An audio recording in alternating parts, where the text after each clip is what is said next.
as good behind the camera as they are in front of it. Fade in on a starship landing, an exotic Middle Eastern vibe.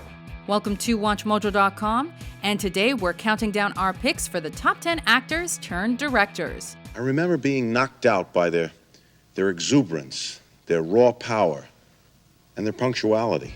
For this list, we've chosen our actors turned directors based on the strength of their debuts, their popularity as an actor, and the acclaim of their movies. Oh, and there's money in it. Good money. Number 10, Kenneth Branagh. We charge you in the name of God, take heed. While he did some TV work early on, Kenneth Branagh first gained attention thanks to his time as an actor on the British stage. Ladies and gentlemen, what an extraordinary moment this is. After making a name for himself through Shakespeare's work in the theater, he soon became known for adapting the bard to the big screen, starting off with 1989's Henry V, which he directed and starred in. While Denny speaks, that fought with us upon St. Crispin's Day!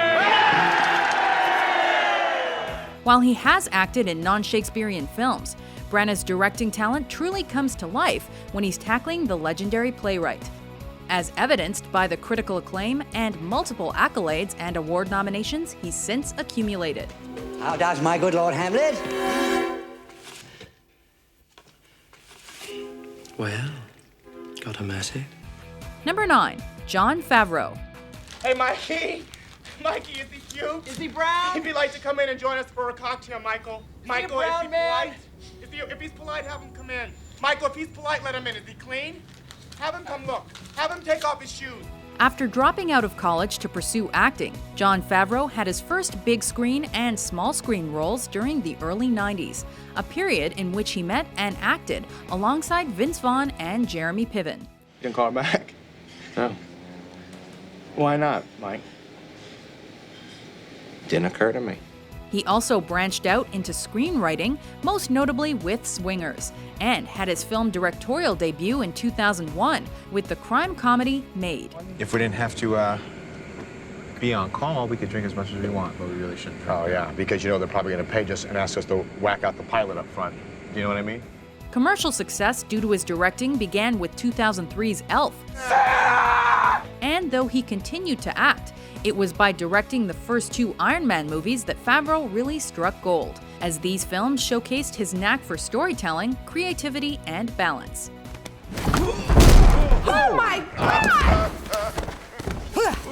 Happy! That's what I'm talking about. Just slip. You did? Yeah.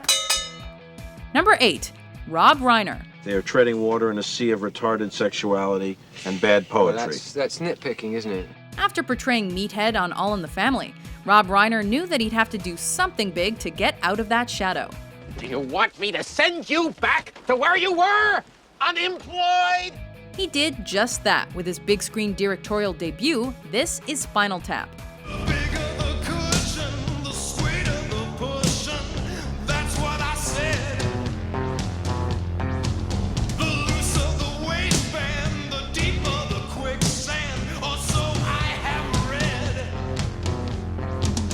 Since then, Reiner has been behind some of the most iconic movies in American cinema, scoring hits with films like The Princess Bride, When Harry Met Sally, and A Few Good Men.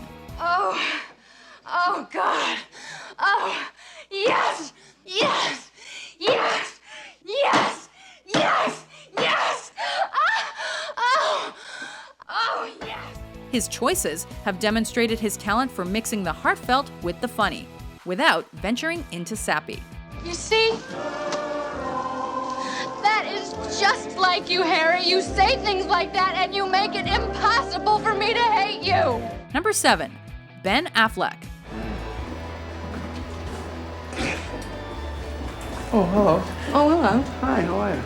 Fine. So do you ladies, Come here often? While finding himself a regular of Hollywood's tabloid fodder, many thought Ben Affleck was past the earlier promise he had exhibited with Good Will Hunting. You're gonna get charged, you know that. You think I'm afraid of you, big? But after some time away from the spotlight, Affleck returned to the cinema with Gone Baby Gone, a directorial debut that demonstrated he understood the grittier side of life. That woman would mortgage her home to every snake doctor taking credit cards if she thought it would help find her niece. My job's hard enough without inviting the circus in here. Since then, he's gravitated towards directing darker projects that offer social and political commentary that contrasted greatly with his former Playboy image.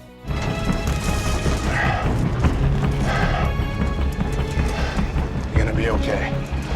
All right, no one's gonna hurt you. His efforts have certainly paid off.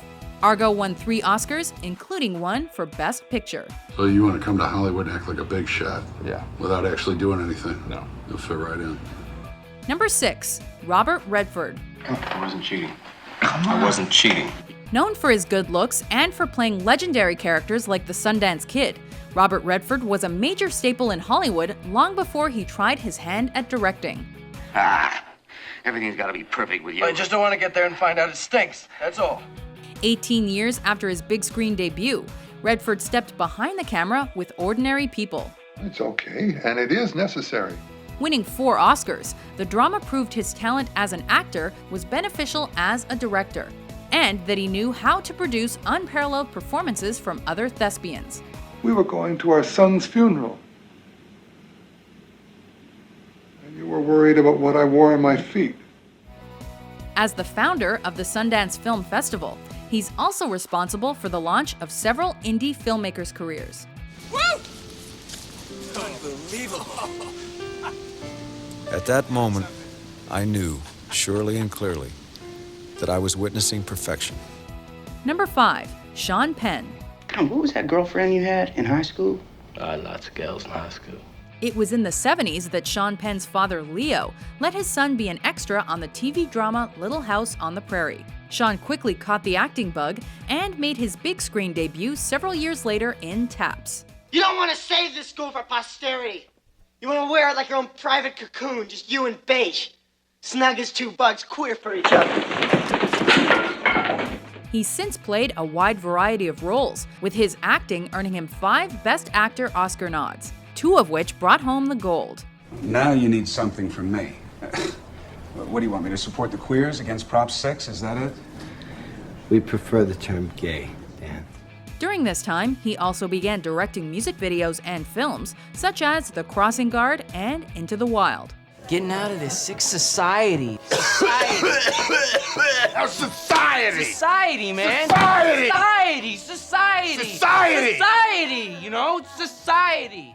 As a director, Penn has been praised for his confident style, willingness to take risks, and his ability to get great performances from his actors. That is what a know it is! Love it or leave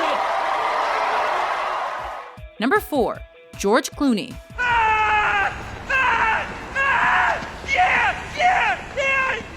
Hot damn! Sometimes called the Cary Grant of modern times, George Clooney has shown he's more than just a leading man by branching out. Is this your personal theory? Because I can shoot holes in it. As a director, he's created films that serve as political and social commentary while maintaining aspects of humor. Clooney also had a hand in writing several of the features he's directed, with his screenwriting partner Grant Heslov. This is why Hitler didn't bomb Paris. Well, he bombed London. Yes, I know. He even produced Argo with Ben Affleck, and thus shares the Best Picture Oscar with him. Made history tonight. History starts out as farce and ends up as tragedy. Quote's the other way around. Who said it? Marx. Groucho said that? Number 3, Mel Gibson. The Lord tells me he can get me out of this mess, but he's pretty sure you're After many years of flirting with the idea, Mel Gibson started directing at the height of his career in 1993. 2 years later, his second film, Braveheart, didn't only give him one of the most iconic roles of his career, but also displayed his talents as a director.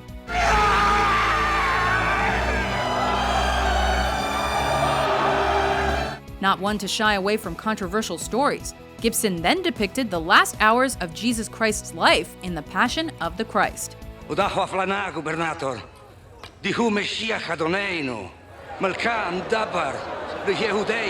Despite the mixed reviews and extreme violence, or perhaps because of it, The movie holds the record as the highest-grossing R-rated film of all time in American cinema. Yeah, Dad.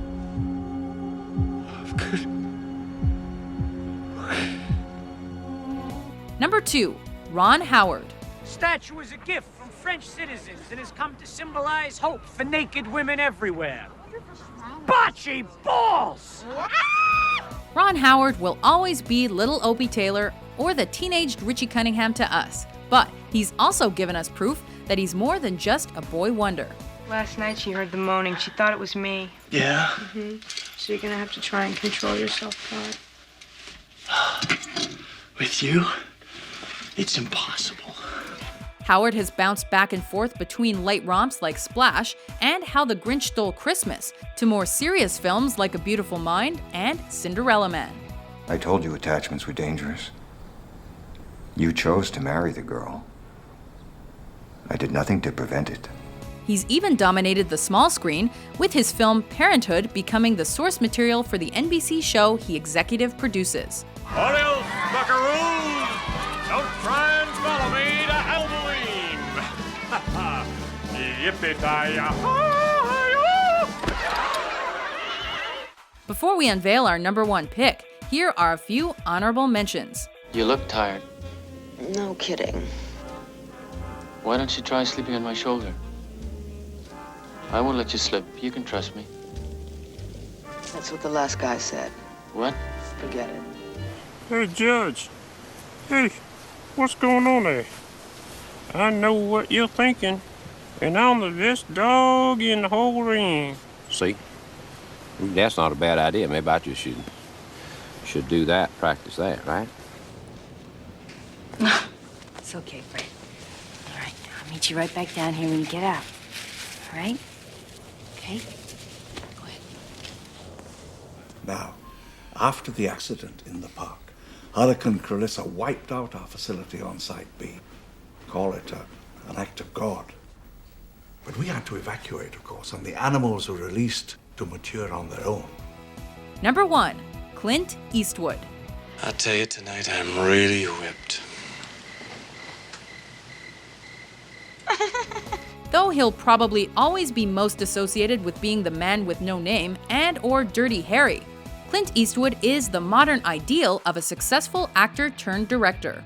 You mean that's the kid shooting at us?